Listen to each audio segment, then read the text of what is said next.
পূজার আগেই বানভাসী হল ভারতের পশ্চিমবঙ্গ রাজ্যের 10টি জেলা। দামোদর নদী এবং এর সঙ্গে সংযুক্ত নদীগুলোর পানি ব্যাপকভাবে বেড়ে যাওয়ায় উক্ত জেলাগুলোর বিস্তীর্ণ এলাকা বন্যার পানিতে থই থই করছে বলে জানা গেছে। বন্যায় জলাবদ্ধতার কবলে পড়ে লাখ লাখ মানুষের জীবন বিপর্যস্ত হয়ে পড়েছে। বন্যা কবলিত জেলাগুলো হল হাওড়া, হুগলি, বীরভূম, পশ্চিম মেদিনীপুর, পূর্ব মেদিনীপুর, ঝাড়গ্রাম, বাঁকুড়া, পুরুলিয়া, পশ্চিম বর্ধমান এবং পূর্ব বর্ধমান। বঙ্গোপসাগরে নিম্নচাপের প্রভাবে গত কয়েকদিনে এমনিতেই পশ্চিমবঙ্গের দক্ষিণাঞ্চলীয় জেলাগুলোতে বৃষ্টিপাত হয়েছে স্বাভাবিকের থেকে বেশি। ফলে নদ নদী ও অন্যান্য জলাশয়ের পানি বেড়ে নিচু এলাকাগুলো বন্যার ঝুঁকিতে ছিল। এ সময় প্রতিবেশী ঝাড়খণ্ড রাজ্যেও ব্যাপক বর্ষণ হয়। এতে দুই রাজ্যের মধ্য দিয়ে প্রবাহিত দামোদর নদীর পানি আশঙ্কাজনক হারে বৃদ্ধি পায়।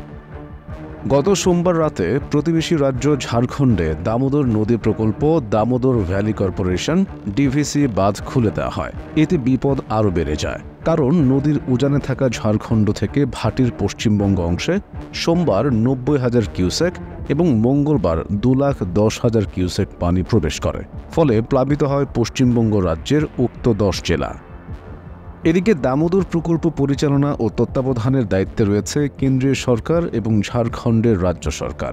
বুধবার ভারতের বৃহত্তম বার্তা সংস্থা পিটিআইকে দেওয়া এক সাক্ষাৎকারে পশ্চিমবঙ্গের মুখ্যমন্ত্রী মমতা বন্দ্যোপাধ্যায় বলেন, পশ্চিমবঙ্গের বন্যার জন্য সম্পূর্ণরূপে দায়ী কেন্দ্রীয় সরকার এবং ঝাড়খণ্ডের রাজ্য সরকার।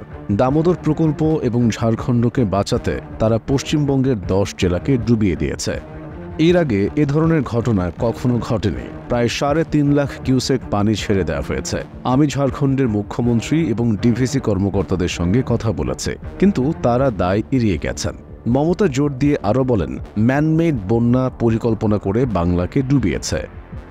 তিনি আরও বলেন, লাখ লাখ মানুষ বন্যার কবলে পড়েছেন। দ্রুত বিভিন্ন এলাকায় যে গতিতে পানি বাড়ছে তাতে যে কোনো সময় মানুষসহ সবকিছু তলিয়ে যেতে পারে। মুখ্যমন্ত্রীর অভিযোগ, রাজ্যকে না জানিয়ে জল ছেড়েছে ডিভিসি। তার কারণেই জলের তলায় একাধিক জায়গা। প্লাবন পরিস্থিতি দেখে কেন্দ্রের অসহযোগিতা এবং উদাসীনতায় বাংলায় প্লাবন পরিস্থিতি আরও অবনতির দিকে যাচ্ছে বলে অভিযোগ তোলেন তিনি। তার অভিযোগ, বাঁধগুলোতে যখন জল কম থাকে তখন ছাড়া হয় না, পরে পরিস্থিতি হাতের বাইরে গেলে জল ছাড়া হয়। কেন? নিজেদের রাজ্যগুলোকে বাঁচাচ্ছে কেন্দ্রীয় সরকার, আর সবটা বাংলার উপর চাপিয়ে দিচ্ছে। বাংলা আর কত বঞ্চনা সহ্য করবে? এদিকে মমতা বন্দ্যোপাধ্যায়ের অভিযোগের জবাব কেন্দ্রীয় সরকার কিংবা ঝাড়খণ্ড রাজ্য সরকার না দিলেও এই ইস্যুতে তার সমালোচনা করেছেন পশ্চিমবঙ্গ রাজ্য বিজেপির নেতা এবং বিধানসভার বিরোধী দলীয় নেতা শুভেন্দু অধিকারী। সামাজিক যোগাযোগ মাধ্যম এক্সে পোস্ট করা এক বার্তায় তিনি বলেন, বন্যা মোকাবিলায় পশ্চিমবঙ্গ রাজ্য সরকারের কোনো আগাম প্রস্তুতি ছিল না। মুখ্যমন্ত্রী, আপনি বরাবরই নিজের দায় অন্যের উপর চাপানোর চেষ্টা করেন। এই অভ্যাস থেকে সরে আসুন।